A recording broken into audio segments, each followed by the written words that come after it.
Hey good morning, this is Raja's channel. আমি রাজা। আর আজকে আমার এটা প্রথম ভিডিও। আমরা আজকে একটু সিআর পার্কে চক্কর মারতে যাব। এখন বাজে ঠিক 7টা 10, একটু তাড়াতাড়ি, বাট সব দেখা যাবে। আম, যারা এই চ্যানেলটা দেখছেন আমার বন্ধুরা, প্রথম আমি এই ভিডিওটা বানাচ্ছি। বন্ধু এবং ভাই হিসাবে আমাকে ক্ষমা করে দেবেন যদি কিছু ভুল ত্রুটি হয়। না না না না, একদম ক্ষমা করবেন না। যদি মনে হয় ভিডিওটা অ্যাবসলিউটলি বোরিং, প্লিজ মেনশন করুন। যদি মনে হয় সাউন্ড কোয়ালিটি ভালো না, একদম মেনশন করুন। আর যদি মনে হয় আরো ইন্টারেস্টিং করা যেতে পারে, please let me no. So বাড়িতে বসে কি হবে, চলো একটু সিআর পার্ক ঘুরে আসি। হ্যাঁ, আমরা এবার বেরিয়ে পড়েছি রাস্তায়। এই রাস্তাটার নাম হচ্ছে সিআর পার্কেরই রাস্তা সবাই বলে, তবে আজকে দেখা যাচ্ছে কিছুটা ব্যারিকেড লাগানো, মনে হচ্ছে হোলির জন্য, কিছু কিছু সিকিউরিটি পারফরমেন্সের জন্য। আর এখানে যে দোকানগুলো আছে বা যারা বাঙালিরা এখানে থাকে, বাঙালিরা কিন্তু প্রচন্ড খায়, সুতরাং খাবারের দোকানই এটা হচ্ছে সেই বিখ্যাত কমলা সুইট। আর এর পেছনে রয়েছে আরেকটা দোকান, চিকেন কর্নার, আমার ঠিক পেছনে দেখা যাচ্ছে। এটা আমার খুব পছন্দের দোকান, কারণ এখানে খুব ভালো চিকেন পাওয়া যায়, কোয়ালিটি গুলো খুব ভালো। আমরা এবার সোজা হাঁটছি, আমাদের ডান দিকে আসবে 1 নম্বর মার্কেট। তো মোটামুটি একটু পরে আমি বলে দেবো যে সিআর পার্কে কি করে পুরো হিস্ট্রিটা কিভাবে শুরু হয়েছিল, কে কিভাবে এসছিল। আমি এখানে প্রায় 20 বছর আছি। মোটামুটি বুঝে গেছি কে কিরকম কাজ করে, কে কোথায় থাকে। তবে আমার মতে প্রতি বছরেই মনে হয় নতুন নতুন কিছু জিনিস আসছে, নতুন নতুন কিছু জিনিস হচ্ছে। এবং আমার ডান দিকে রয়েছে 1 নম্বর মার্কেট। আর এই 1 নম্বর মার্কেটের ছোট্ট কয়েকটা জিনিস আপনাকে জানিয়ে দিই। এই মার্কেটটা মোটামুটি হয়েছিল প্রায় 30 বছর আগে। 1 নম্বর মার্কেটের দেখতে পাচ্ছেন এখানে অ্যাকচুয়ালি আগে কাঁচা দোকান ছিল, তারপরে নতুন করে মার্কেটটা হয়েছে।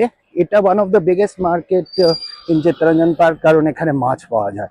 আর মাছ পাওয়া গেলেই কিন্তু বাঙালি অনেক দূর থেকে এখানে চলে আসে। আর এই যে ক্রসিংটা, এটাই মোটামুটি বলা যায় যে সিআর পার্কের মেন ক্রসিং।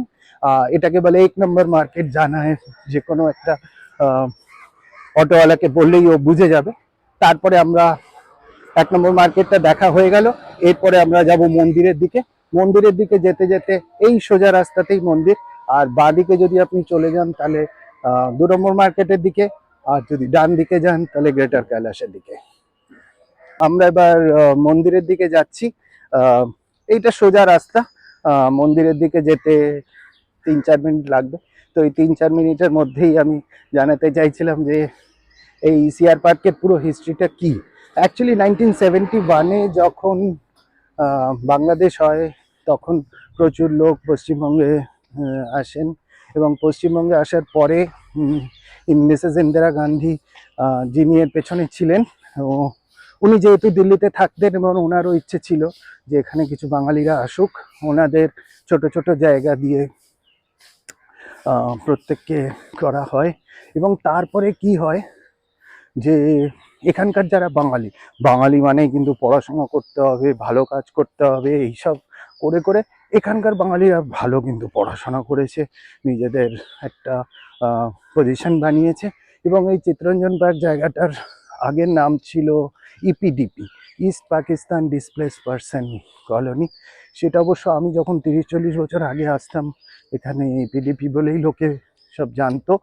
তারপরে সবাই বলল সে কি, আমরা কি ইস্ট পাকিস্তান ডিসপ্লেস পারসন, না না না না না না না, নামটা বদল করো। তো ঠিক আছে, তারপরে চিত্তরঞ্জন পার্ক নাম রাখা হলো, তো দেশবন্ধু চিত্তরঞ্জনের নামে। তারপর থেকে ইপিটিপি ব্যাপারটা একেবারে বন্ধ হয়ে গেল। হ্যাঁ, এবার আমরা মন্দিরে পৌঁছে গেছি। আর দেখতেই পাচ্ছেন অনেকগুলো প্রোগ্রামের এখানে পোস্টার্স দেওয়া আছে। মোস্টলি এখানে অবশ্য অনেক প্রোগ্রাম হয়, মানে বাঙালি হলে সংস্কৃতি এবং কালচারটা চলতেই থাকে।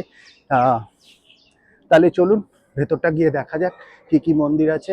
আমরা মন্দিরে এসে গেছি, দেখতেই পাচ্ছেন খুব সুন্দর জায়গা। এবং এখানে 3টে মন্দির আছে। আমি বেশিক্ষণ এখানে থাকবো না, কারণ আজকে আমাদের পুরো সিআর পার্কটাই দেখতে হবে। 3টে মন্দিরের মধ্যে মাঝখানের মন্দিরটা হচ্ছে কালীমা, তারপরে একদিকে শিব মন্দির আর একদিকে রাধাকৃষ্ণ।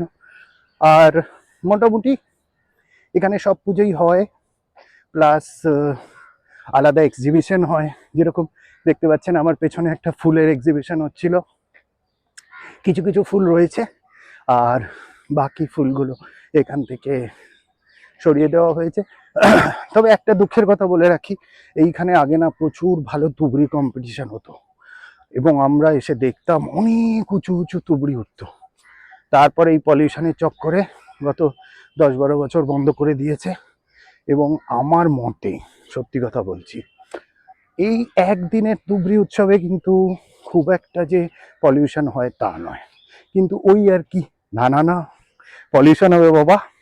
তোমরা কিন্তু পাঞ্জাবে গিয়ে সব ওই জ্বালাবে, হ্যাঁ ধান জ্বালাবে, তখন কিন্তু পলিউশন হবে না।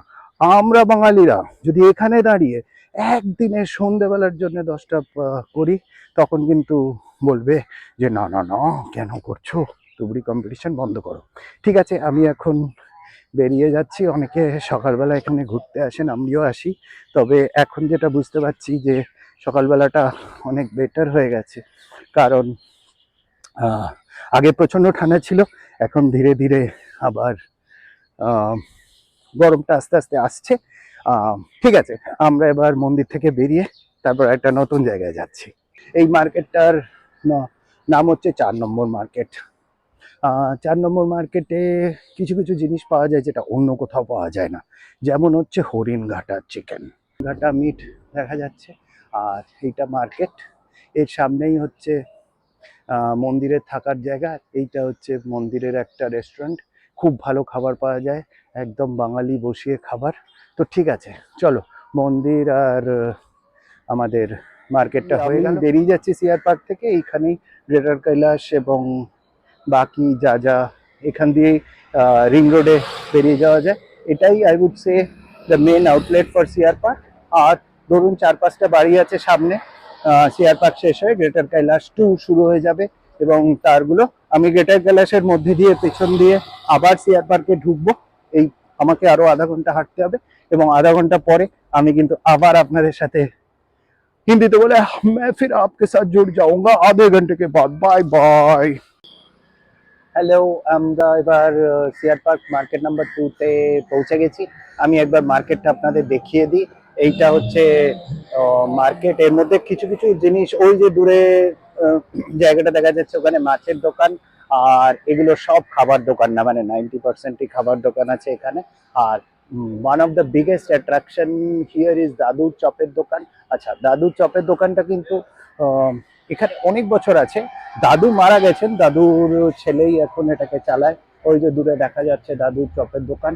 আচ্ছা, আর এখানে বাকি খাবার হিসাবে সবকিছুই পাওয়া যায়। আর এই যে দেখুন, সকালবেলা বাঙালির আড্ডা শুরু হয়ে গেছে রোববারের সকালে। আমিও তাহলে একটা চা অর্ডার করে বাকি গল্পটা আপনাদের বলছি।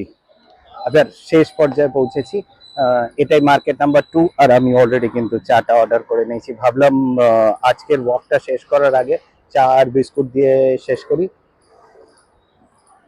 আমার কিন্তু হাঁটতে খুব ভালো লাগে এবং প্রথম দিকে হয়তো মনে হতো সকালবেলা উঠবো কি করে, যাবো কি করে, কিন্তু নতুন নতুন লোকের সাথে দেখা হয়, নতুন নতুন জিনিস আমরা জানতে পারি।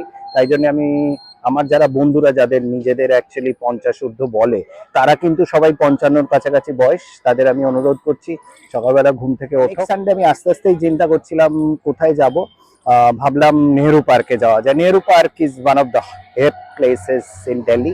আমি আগামী সপ্তাহে আবার দেখা হবে, ততক্ষণের জন্য enjoy your Sunday, bye bye.